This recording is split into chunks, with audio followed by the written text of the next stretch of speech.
old age and all this, you can't perform anymore so well. So we can let go of this having to succeed, it has to be good.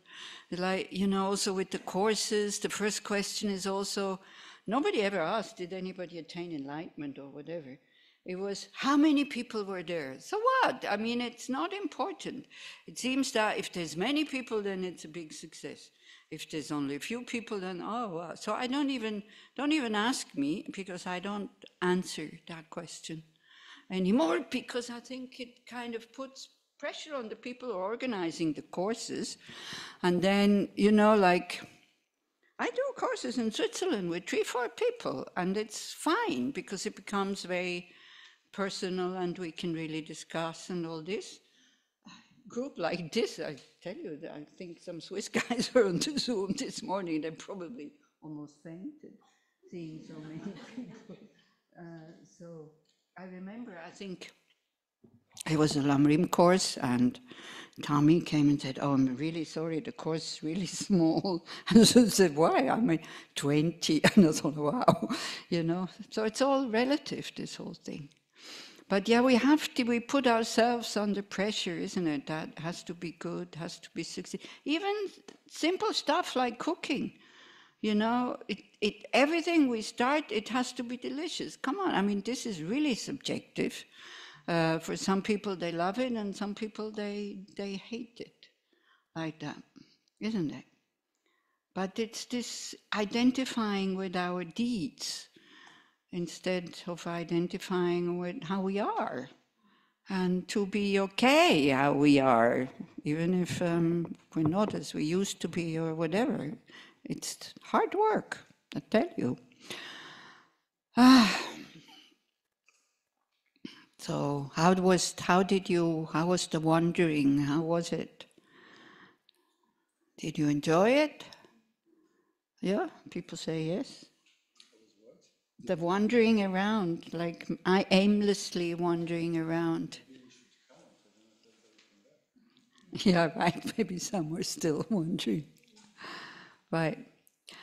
I did this exercise once. I was asked to give a course to a German countess, a daughter of a count, who turned up at Tushita, and we didn't know who they were. We felt that it's something kind of special, but we didn't know, and we came up with all kinds of stories. And so after the course, she was a very nice person, really one of these people you can feel they have natural but trained, but they're so trained that it comes across as natural. Noblesse. Very simple person, always dressed in gray and very simple, but all cashmere and like this. But the way she behaved, the way she asked for something, was always special, not like us, kind of,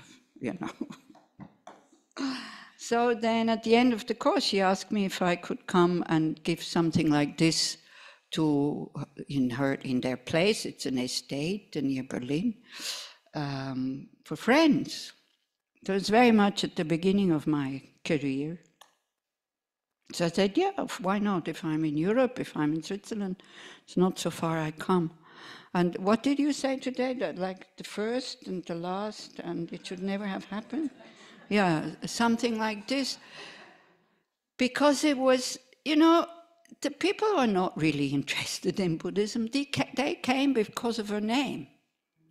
And so some were really friends, and some were jealous, and they started fighting in the evening over dinner. They all knew each other. They were all so-called friends, but they were from different levels of society. Some were born like this, and some were just rich. And some were both. So I talked about Buddhism and that you take Buddha as a guide and da-da-da. And somebody said, I don't need a guide and blah, blah, and this and that. And so I said, yeah, fine. I mean, it's fine with me. And then, they didn't keep silence. They were not really interested. And that's really tiring, And I didn't see it as a challenge because myself, I was bored. With the kids, with children and teenagers doing workshops, this I always saw a bit as a challenge. So sometimes I kind of succeeded of catching their attention. I also only had 45 minutes. So it was like speed dating or something like that. Anyway, so, the meditation, they didn't come in the morning or came too late. They said, yes, we want to keep silence. Nobody kept silence. It was really strange. And so I said, okay, let's go and do walking meditation. And I don't know if you know the area around Berlin, it's all flat, and like outside Berlin, and it's all forest. So if you don't know where you are, you cannot, there's no reference points. So I went with them, and I, in the front, and then there was a junction. And I said, okay, look, you think you don't need a guide. I don't know where I'm going. Yeah, I will go this way. Who is going to come with me? One person only came with me. And we walked, and we walked, and we walked, and we walked. And no, it was in silence. She was keeping silence.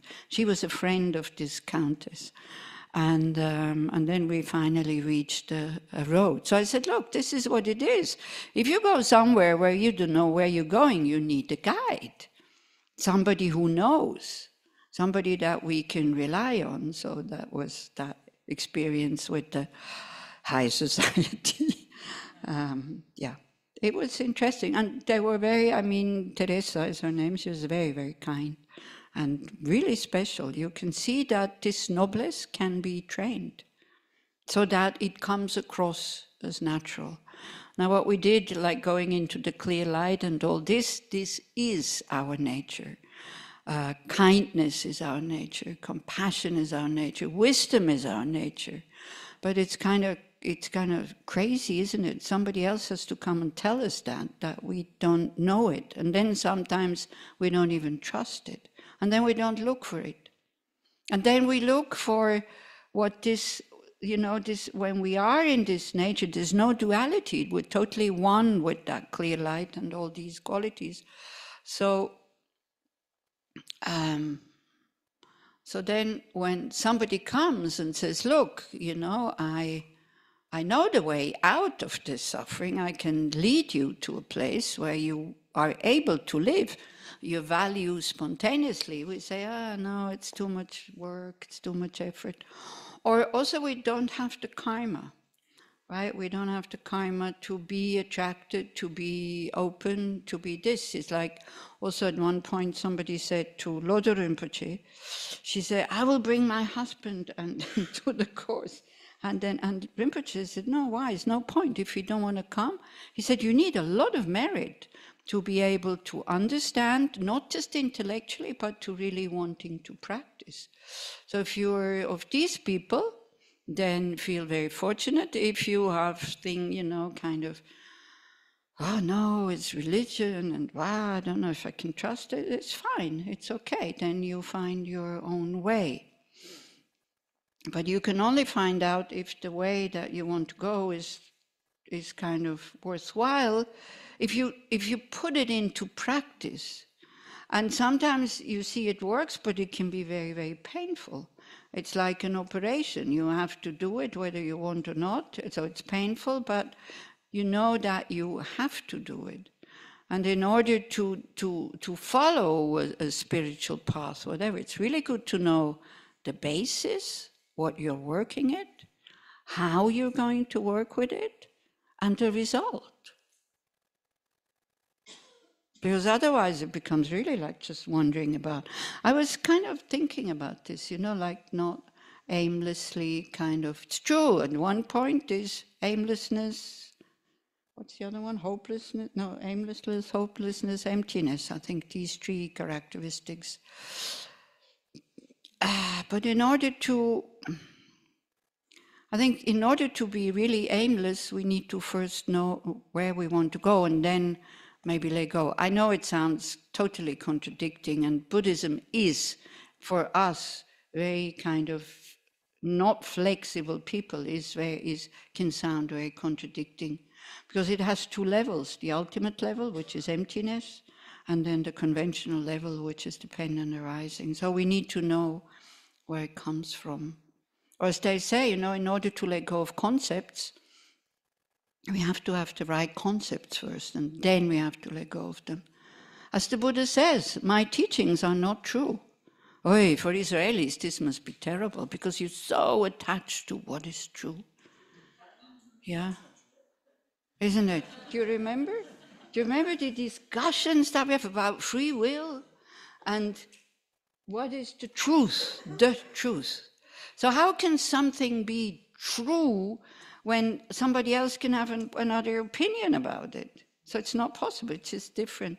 So the Buddha says that my teachings are not true, but they lead to truth. And this truth you cannot talk about. That's a good thing. So we don't even have to discuss it. So it's about the ultimate nature of things, which is they are empty of. Actually, Alex Berzin, he was with Tsekung Rinpoche in Austria, and boy, he talks half of it I don't understand. He's really intelligent. I mean, that man has a brain. You know him? Alex Berzin? Yeah, you're too young. He was in Dharamsala, living in Dharamsala when we were there. And he is so bright. He speaks I don't know how many languages. And so it was interesting to see, because his first guru was Serkong Rinpoche, the previous one that he did the course with in Austria, which is the reincarnation of that Rinpoche. So they have a great connection. And of course he speaks, Tibetan, Sanskrit, Russian, German, English, French, like the whole thing. And he has the philosophy in his head. Huh? English. Indisch. Yiddish. Yeah, he's Jewish. Of course he's Jewish. Only Jews are so bright. What can we do? Yeah, it's true. You have this capacity, so use it in a good way. So that's good. So he speaks Yiddish. Yeah, I'm not surprised also.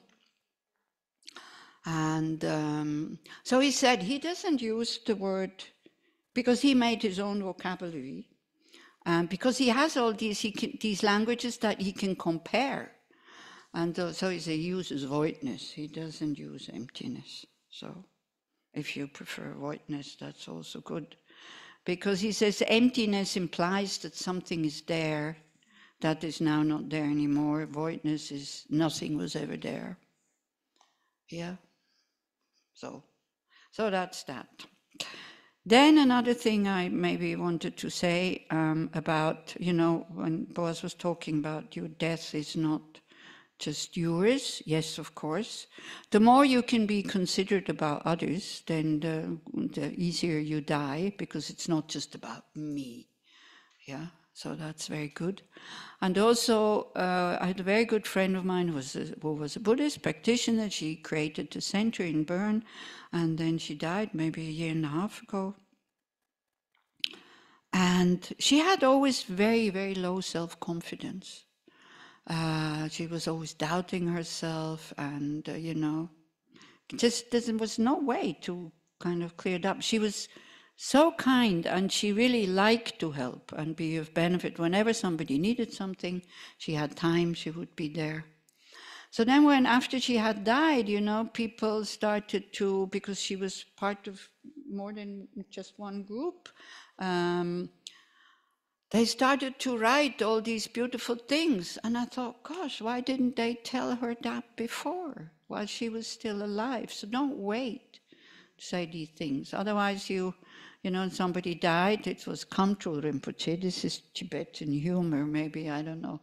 Kamtrul Rinpoche, somebody went to see him, and it was with Daniel, so he's a good friend of mine, so he told me the story, because he was translating. And they asked him, somebody in their family had just died, and then they asked Rinpoche, what can I do for this person? Rinpoche said, it's too late, he's dead. You should have thought about this while he was still alive. They wouldn't always give that answer, by the way. So this is also what makes Buddhism quite confusing sometimes. So you might receive some personal instruction, and then you say, oh, no, it is like this. But that's a personal instruction from your guru. It doesn't mean that it goes for everybody.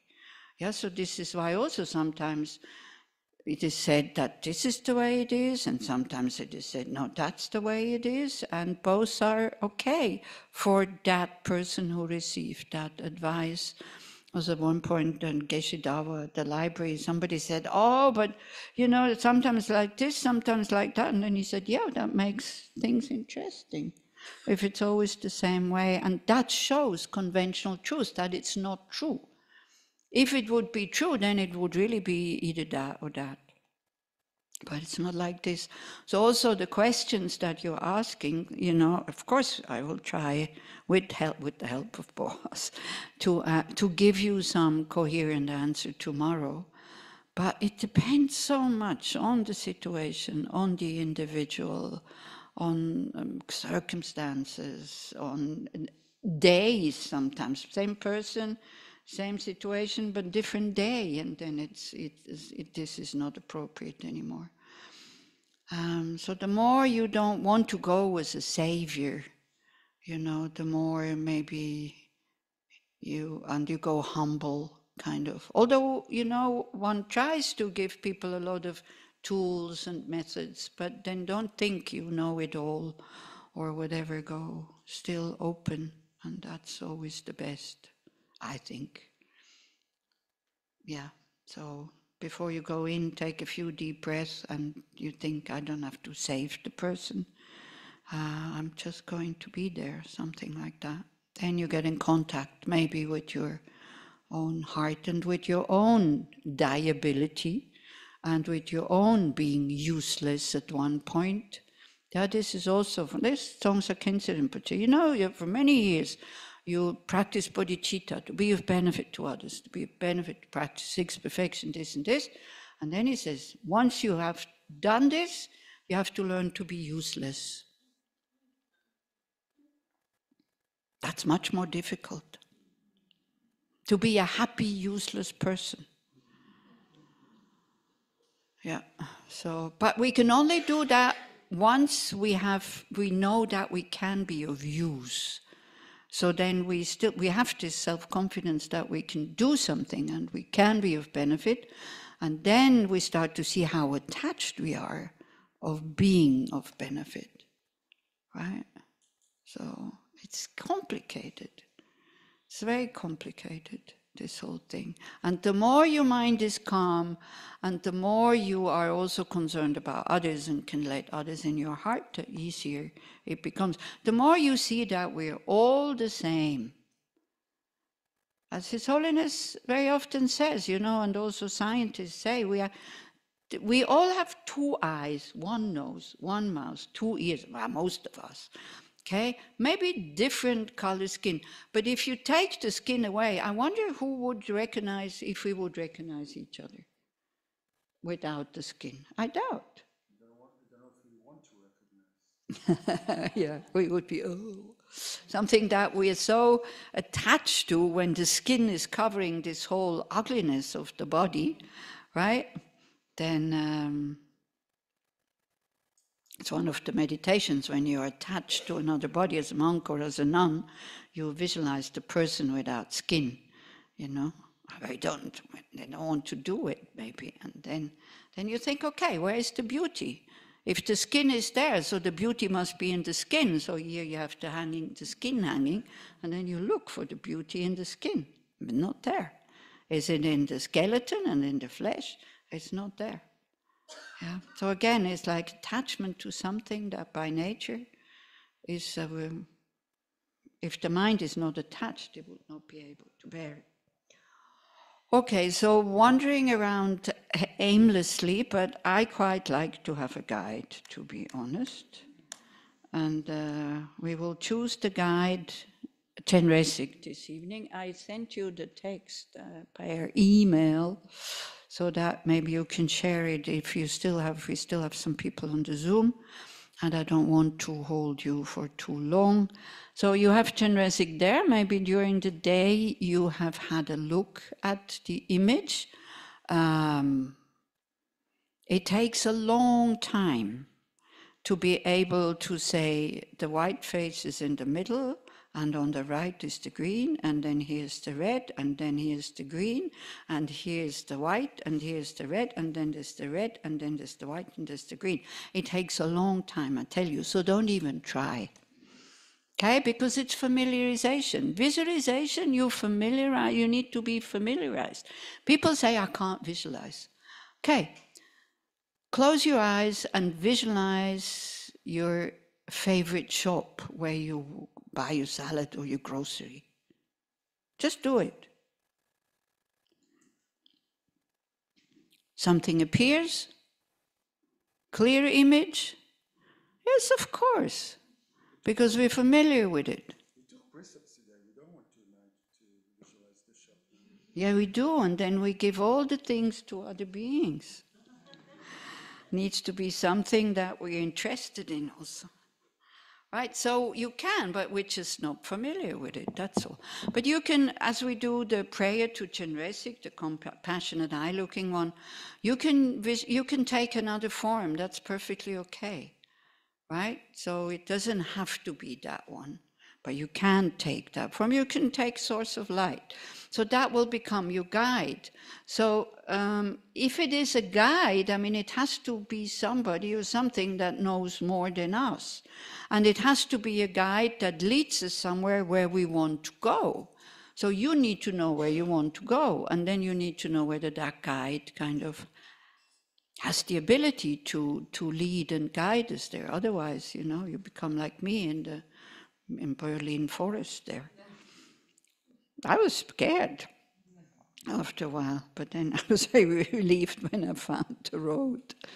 So it's interesting. Like here, you cannot get lost, you know. I guess like here in the garden, or you just keep going, and at one point, like it's the same. You just keep going, at one point you will come somewhere where you know where you are. And this is also the same for the wandering mind in the meditation. I really like this image. The awareness will come back to the present because that's the only way it can be. And they use this image of a ship which has a pigeon on it.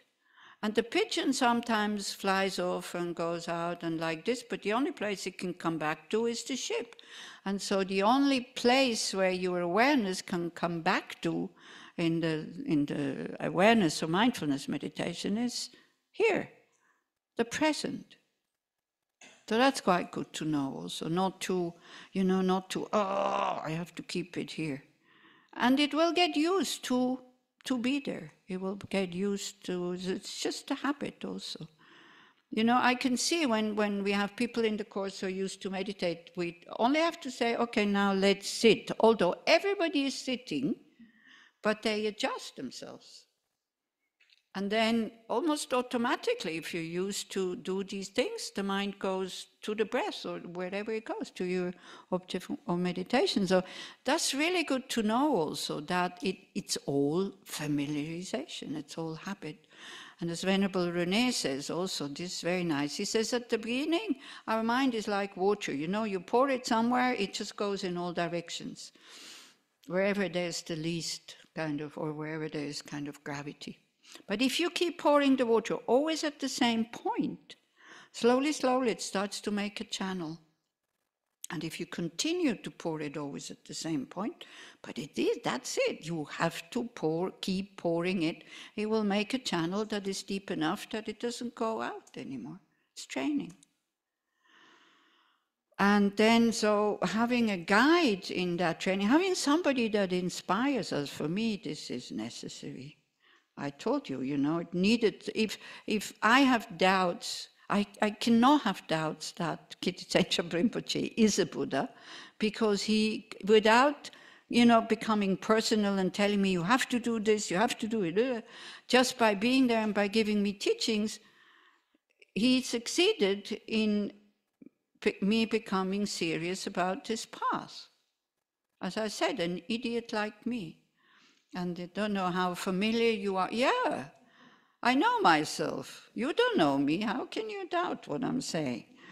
So there's this one verse in Shantideva's Bodhicharyavatara, I think it's 3rd chapter, verse 28, which says, just the probability that a blind man finds a diamond in a heap of rubbish, is very small. To an idiot like me, the interest in bodhicitta has arisen. This fits me totally. Yeah. I was so inspired to hear that, because I thought, I never felt I was special or anything like that. Also, I didn't feel that I was especially bad. Not even that. It was just, everything was okay, kind of. I was a kind of quite happy kid, although full of fear all the time, which I put aside, and this is why I drank. I became an alcoholic. Somebody at one point said, wow, if I would have known from the beginning what you told the people today, I doubt if I would have continued to come to your teachings. So some people feel inspired, because it's true, even somebody who was an alcoholic can then stop and absolutely not be dependent on it anymore. This was psychotherapy, yeah, I have to say. This wasn't Buddhism. It was before Buddhism. But that made me strong enough then to make the step out of the environment where I was drinking at a restaurant. And then to be able slowly to live without it, without the need to have that crutch. This is Buddhism. But the step out of it, the first step, that was psychologist. So I'm very grateful to that person. So, yeah, inspiring somebody like me who is only interested in pleasure and has enough money to have all the pleasures and the travels and all this, it needs to be somebody realized, otherwise not possible. Okay, so let's just first contemplate a little bit about who is my guide? Who would I accept as my guide?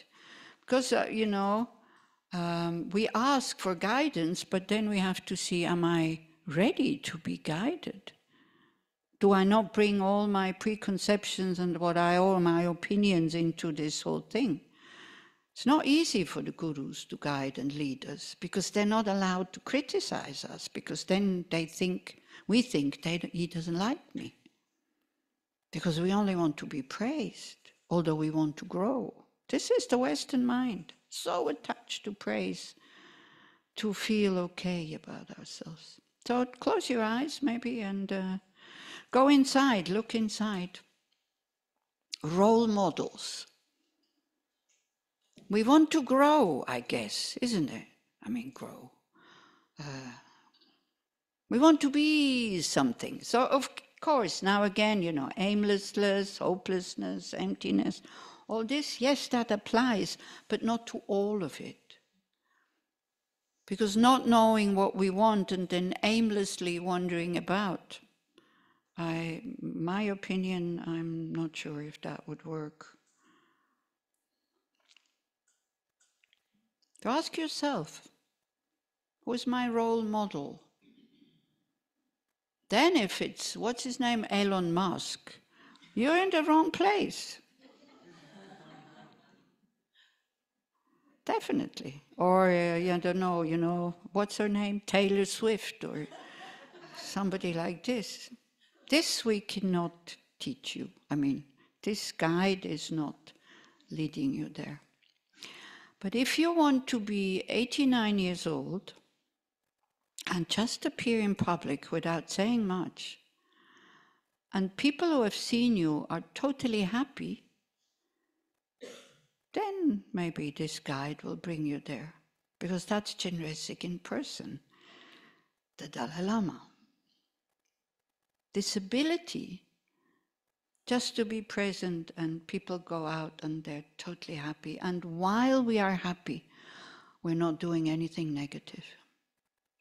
That's why it's so important. The unhappier we are, the more we open the door for the negative emotions. So try to connect with a role model. with somebody or something that inspires you. It can be just qualities. Doesn't have to be a person, doesn't have to have a form. But you need to decide, is it power? Is it beauty? Is it being loved and admired by everybody? Or is it kindness, open heart, wisdom? Not intelligence. Innate wisdom, knowing what leads to happiness and what leads to suffering.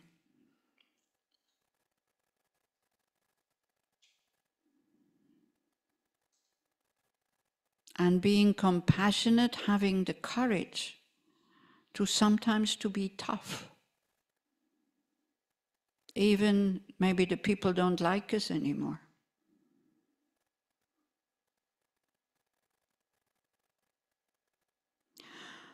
So then, if you think it's possible that there can be such an energy or, manifesting as a form like this 11-headed 1,000-arm being that is hanging on the wall there, but that goes by the name of Nrezig or Avalokiteshvara, would it affect us, even though we're not quite sure if he or she, because sometimes is a female, is Kuan Yin, even not being sure if he or she exists, would it still be possible for us to ask for protection? To be guided? Would it be possible for us that if one learns in Buddhism, we need this outer Buddha, like an archetype, to wake up our inner Buddha, to wake up our own compassion. We need an image as an inspiration, because we want to become like them. They are objects of veneration, that is true.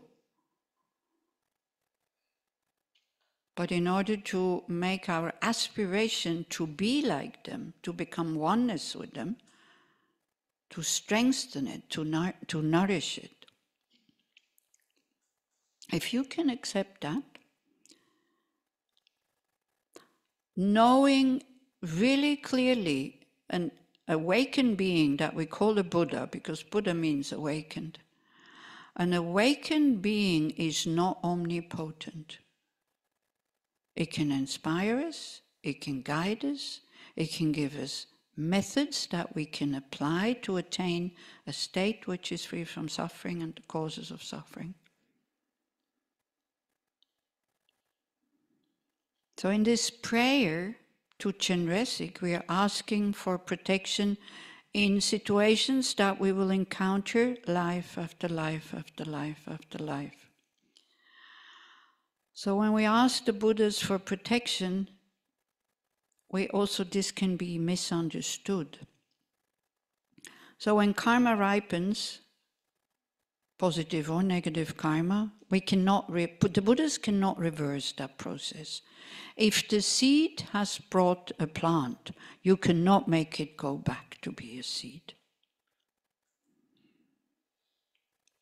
But the seed that makes a plant has more seeds in it to create more plants. So the protection is that whatever situation occurs, may I be protected from producing more seeds of the same kind. And if we are familiar with these images, it reminds us of the path when we visualize them and talk to them. Ask them for something, because they're always there. Their reason to be is to help us. That's why they have attained enlightenment. And we forget. We always want to do it on our own. But they can only help us if we have the karma to be helped. Because they're not omnipotent. But they have so much more qualities than an ordinary human being. So Lama Zopa Rinpoche says, if you keep compassion Buddha who is enriched with supreme power in your mind, you will be protected from all dangers And the danger is to create more negative karma, which then also creates outer dangers. So then first, as we go through the verses, request Nrezig for the following things to happen to you. Then think that you cause them to happen to all other sentient beings. This is an extremely effective way to generate bodhicitta and the good heart of cherishing others. So as always, first is the homage. Namo Guru Lokeshvaraya. Please look at me with compassion, universal being enriched with power. Please be my guide and save me, perfect pure treasure of compassion. I request you, Supreme Arya Compassionate Eye-Looking One, please be my captain, liberating me from the great ocean of beginningless samsara, Compassionate Eye-Looking One. So if we're lost on the ocean on a boat, even if the boat is very big, but we don't know where to go, then not a good situation. So in order to cross the ocean of samsara, we need a captain. So one uses a lot of light, flowing into us. So as we recite the mantra, it's very simple. It's Om Mani Padme Hum, means the jewel in the lotus, means compassion and wisdom has come together. It's quite simple. The two wings to fly to full awakening. So you can either visualize, it doesn't have to be Nrezig, as I said. It can be just the principle of compassion and wisdom. So you visualize Nrezig in the form of light, because the nature of our mind is light. This is why we always visualize very bright light coming from Nrezig's heart, entering your crown, accepting that request, saying, yes, I will be your guide. And then to feel protected and to feel guided.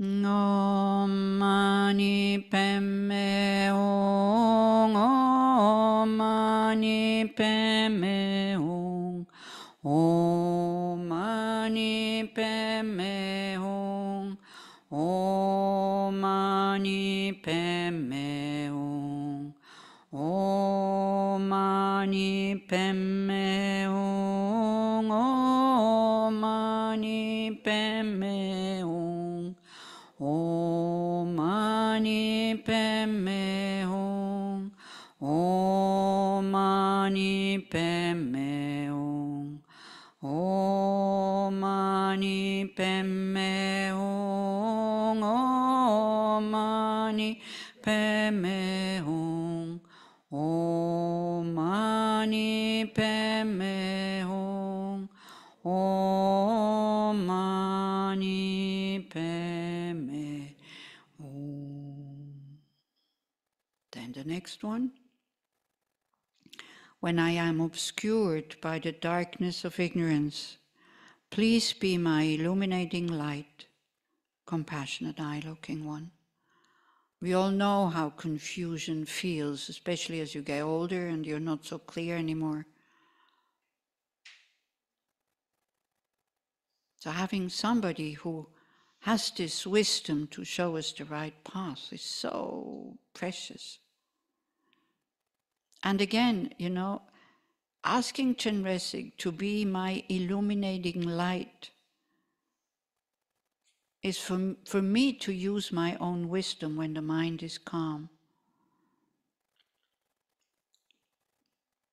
So when the light is coming now and we chant the mantra, we think it nourishes the innate wisdom, or it's not even nourishing because it's there. It is just hidden under self-cherishing and self-grasping.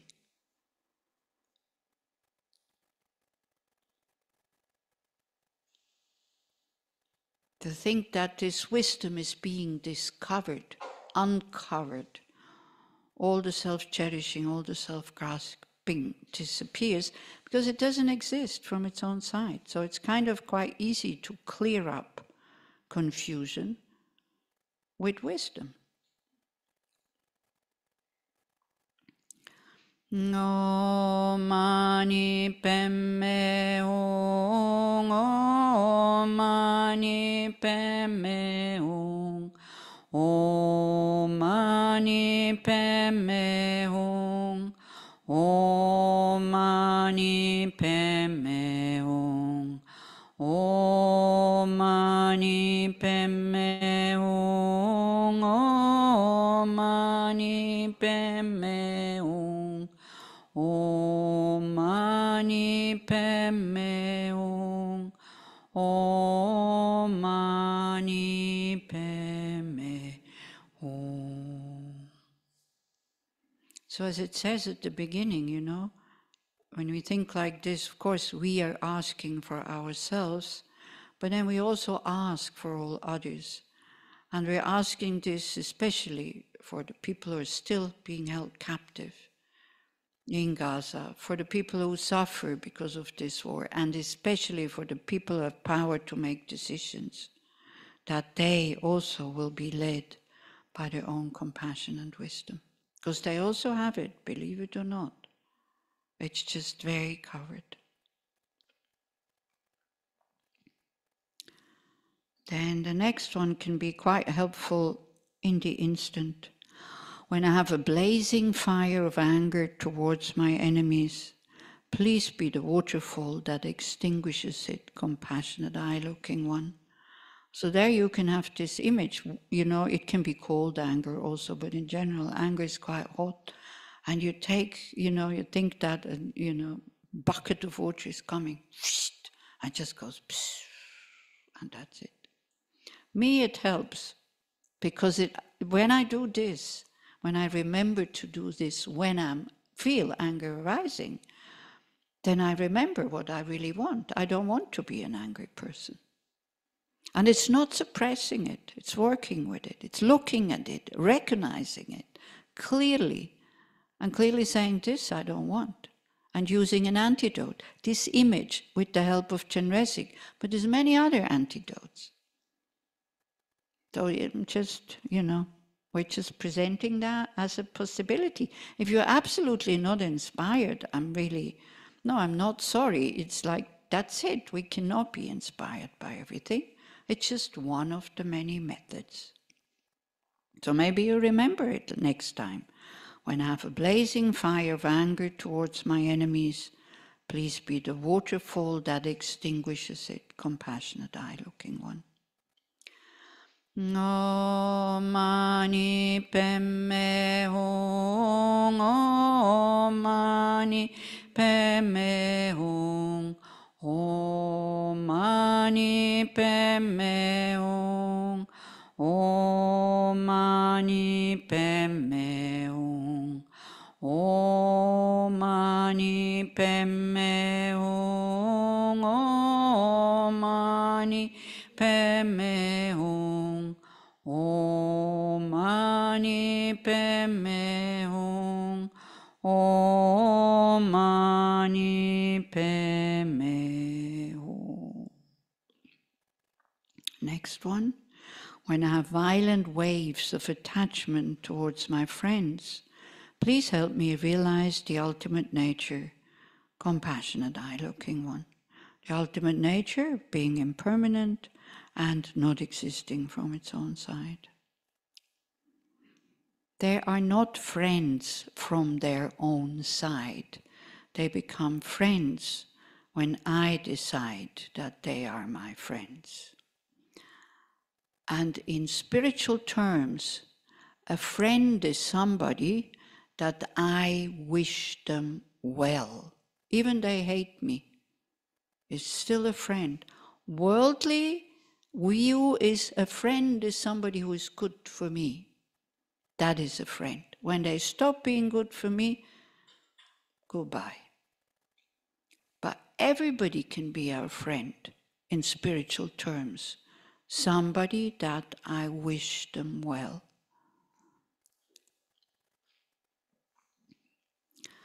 Om Mani Padme Hum. Om Mani Padme Hum.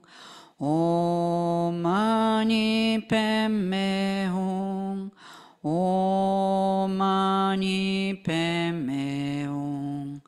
Om Mani Padme Hum. Om Mani Padme Hum.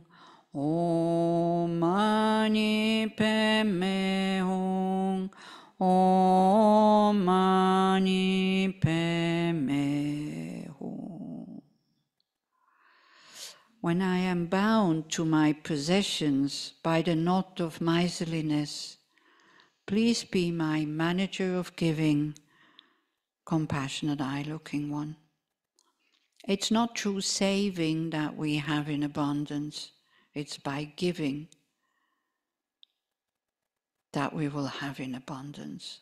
And as we said, practicing generosity, giving from, because you want to give, then you have an immediate result of happiness. It's so easy. But we need a manager of giving, because also it's not good to give too much that then later you regret it. So please, Nrezig, with your compassion and your wisdom, please be my manager of giving. Om Mani Padme Hum. Om Mani Padme Hum. Om Mani Padme Hum. Om Mani Padme Hum. Om Mani Padme Hum. Om Mani Padme Hum. Om Mani Padme Hum. Om Mani Padme Hum.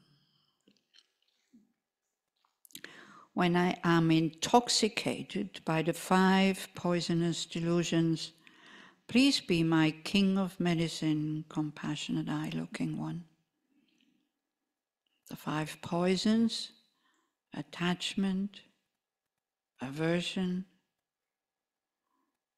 arrogance, deluded doubt, and miserliness. Of course, ignorance.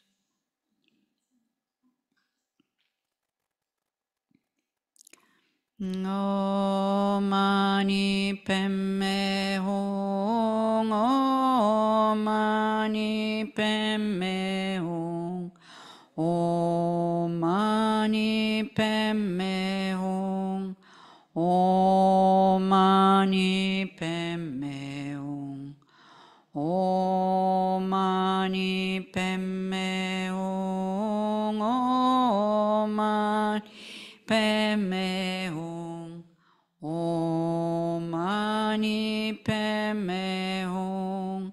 Om Mani Padme Hum.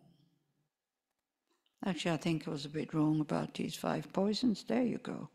This is what I'm talking about. So I think it's ignorance, attachment, aversion, arrogance, and jealousy. Those are the 5 poisons that one can work with, also with different colors, just in case you are interested. When I am disturbed and frightened at the time of death, please show me your face and introduce self-nature, compassionate eye-looking one. Self-nature, that is nobody there really existing that dies. There's just continuity. Om Mani Padme Hum. Om Mani Padme Hum. Om Mani Padme Hum. Om Mani Padme Hum. Om Mani Padme Hum. Om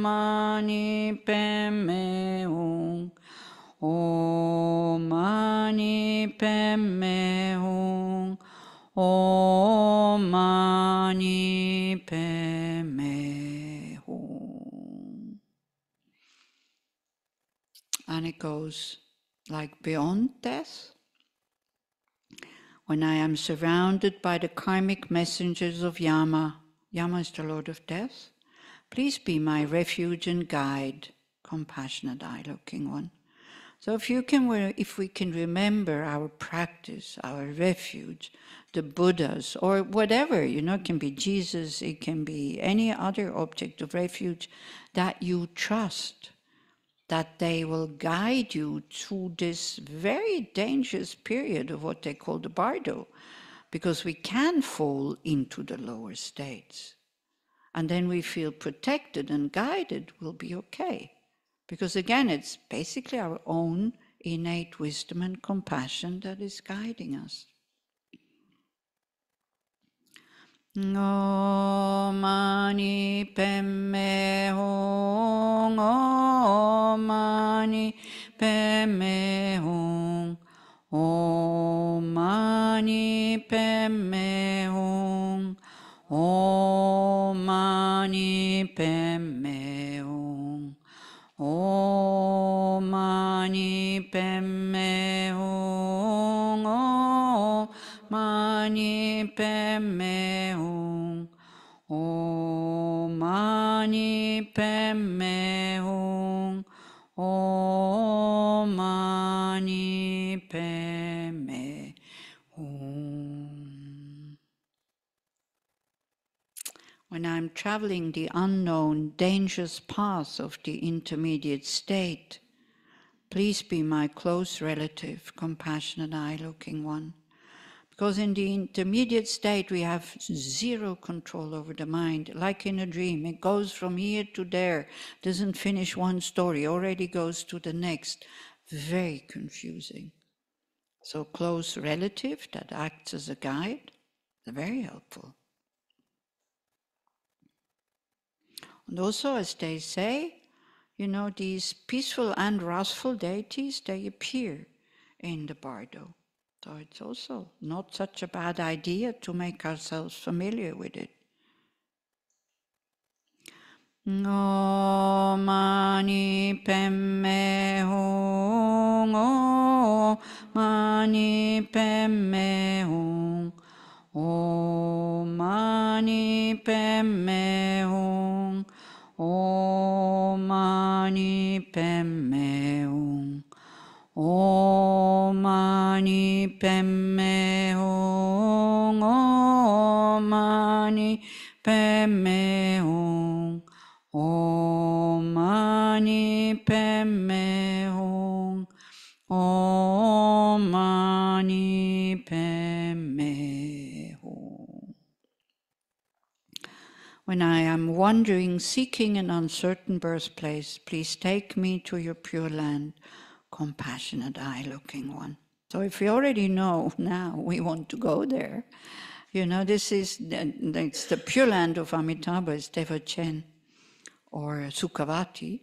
So they say if you make connection with Amitabha and Nrezig, then it's possible that the mind at the time of death remembers it and is born in a pure land where there is like it's only kind of going towards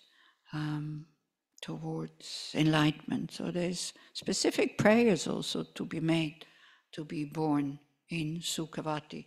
Because of course they say, well, there's no suffering there, so it'll probably take longer. But also, being reborn as a human, which is the best state to attain enlightenment, but I'm not sure if I'm strong enough to really meet the Dharma again and all this. So you decide if you want, where you want to go. Yeah. So, and then again, now is the time to practice that. Now is the time, whenever attachment arises, to kind of, please show me kind of self-nature. Whenever anger arises, please be the waterfall. Whenever miserliness arises, please be my manager of giving, whatever. Now is the time to make connection with Nrezig or with your object of refuge. You have to find your object of refuge. You decide.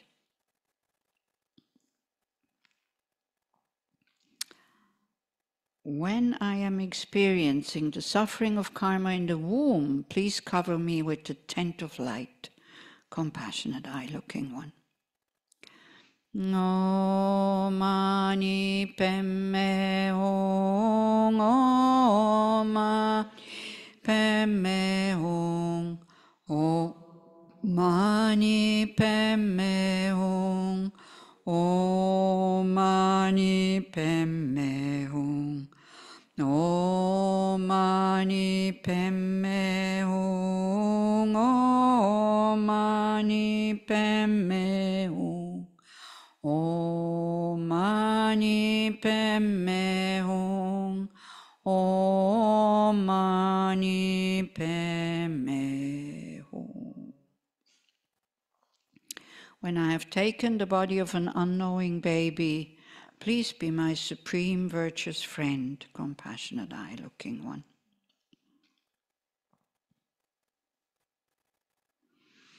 Om mani padme hum, Om mani padme hum, Om mani padme hum, Om mani padme hum, Om mani padme hum, Om mani padme hum, Om mani padme hum, Om mani padme hum.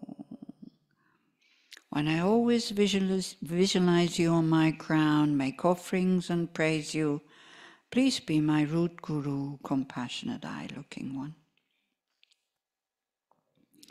Om mani padme hum, Om mani padme hum, Om mani padme hum, Om mani padme hum, Om mani padme hum, Om mani padme hum, Om mani padme hum, Om mani padme hum.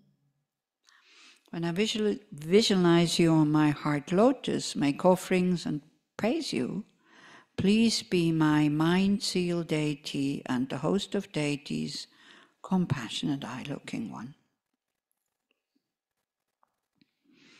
Om mani padme hum, Om mani padme hum, Om mani padme hum, Om mani padme hum, Om mani padme hum, Om mani padme hum, Om mani padme hum, Om mani padme hum.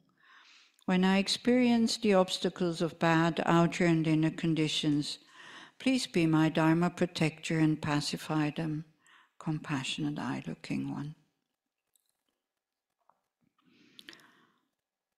So that would be that dark blue face, because all the Dharma protectors are pretty wrathful to chase the enemies away. So our own delusions get frightened and run away. That's what the Tibetans say.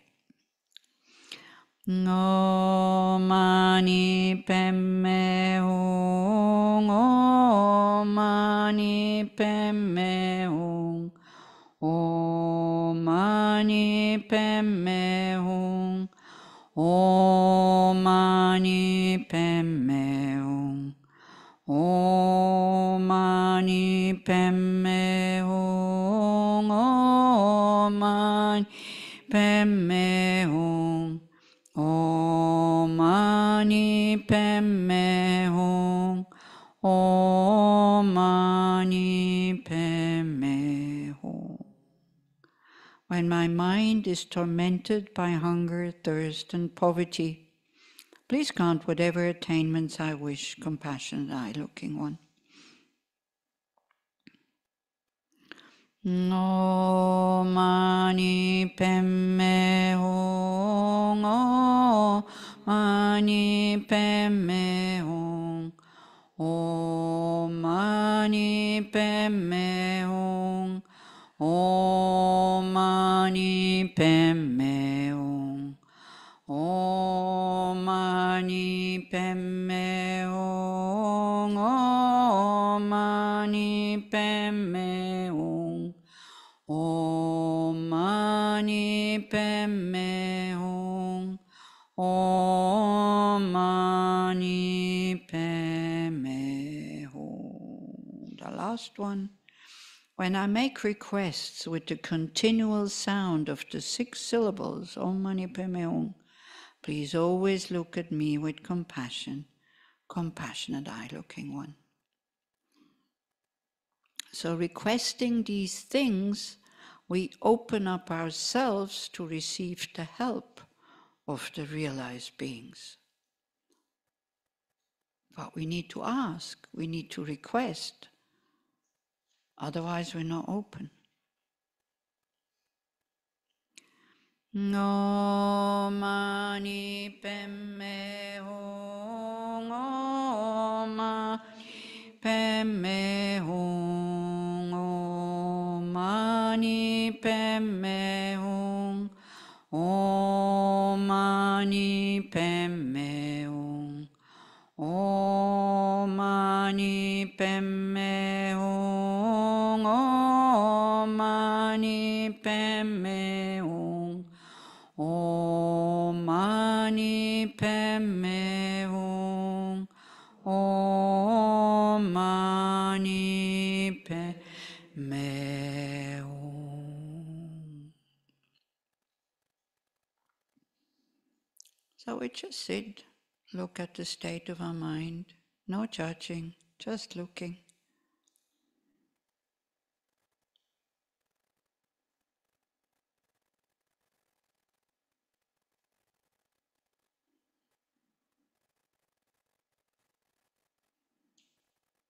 And to really appreciate that we have the freedom, the choice to either accept these methods or not to accept them.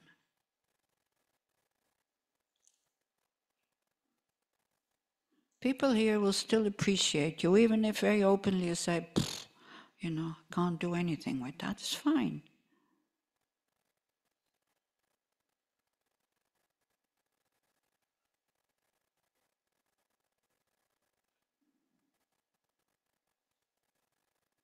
Because at the end, it all comes down to the same thing. It's our own responsibility to find a method that works for us. So we can appreciate the fact that we are being introduced all these things.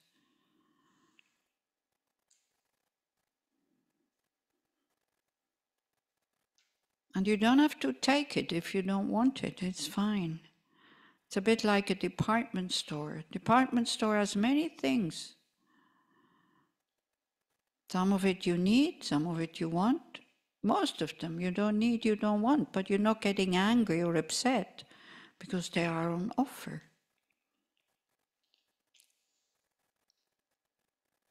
So from this day and then from this course, just only take whatever you need. Don't burden with yourself with things that don't talk to you on a more subtle level.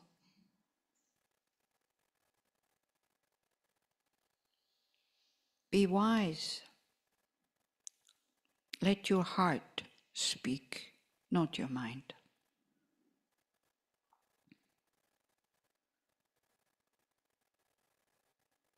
The first question would be, do I need a guide? Do I need a role model? And you're the only one who can find that answer for yourself.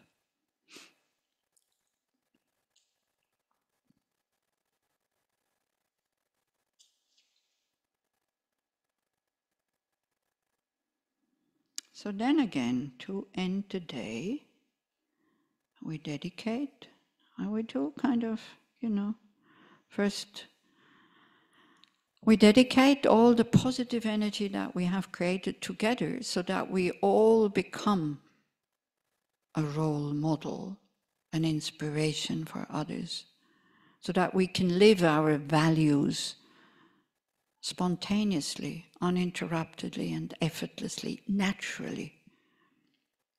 These mind states that we kind of looked at with the suggestion of Boaz, that we find helpful at the time of death, we would like to have at the time of death. May they become our nature, not having to develop there every time, but may they be there naturally. And of course, the normal Buddhist dedication is to the merits of these virtuous actions. May I quickly attain the state of a Guru Buddha and lead all living beings without exception into that enlightened state. Then it's always about compassion. May the supreme jewel, bodhicitta, or Tsogni Rinpoche was usually saying, may the supreme mind of non-violence that has not arisen arise and grow, and may that which has arisen not diminish but increase more and more. And then the next one, we always request our gurus to have long, healthy, stable lives and to come back again and again and again until there's no more beings in samsara, no more suffering. So that you can do at your own level. Usually we take the Dalai Lama as a representative of all the gurus, but maybe in your own heart now, think about your guru. Make that request. Please, please, may I always have contact with you. Please be my guide if you want and need a guide. And please, may your life be long, healthy, stable.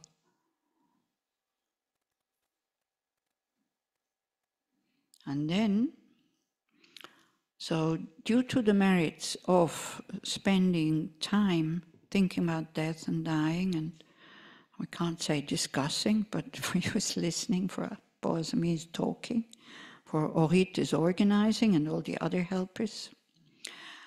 May the conditions for peace in the Middle East and the whole world immediately be established.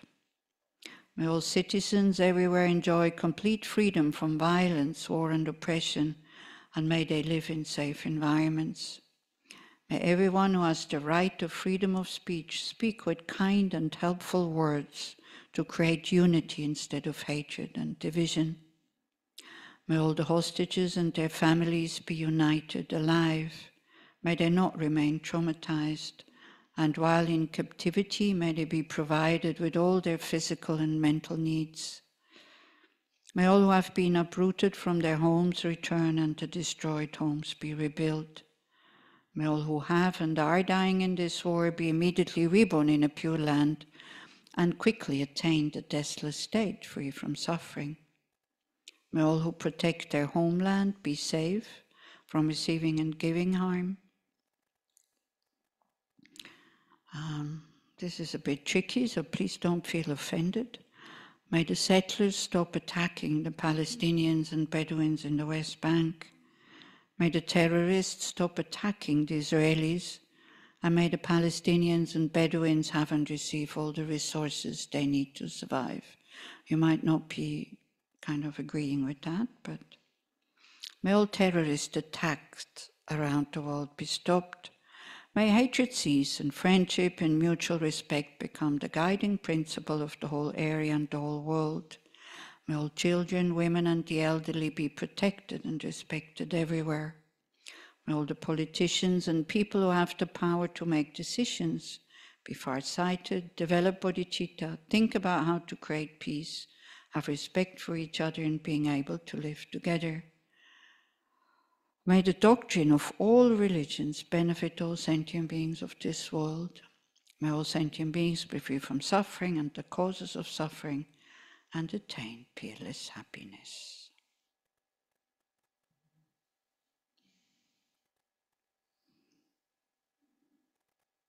So this, at one point, will change the situation. If we keep dedicating again and again and again and again, don't give up.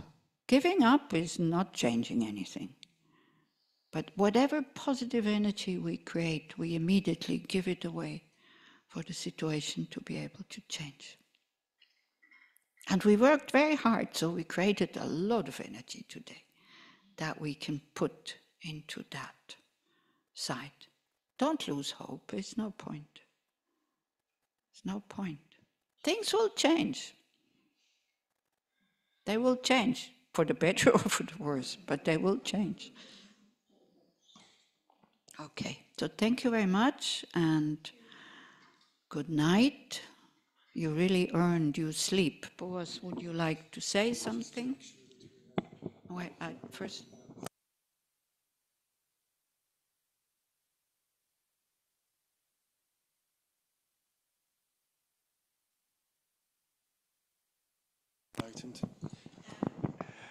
Okay, so who's doing the wake up tomorrow? נאווה פה או שם? שם?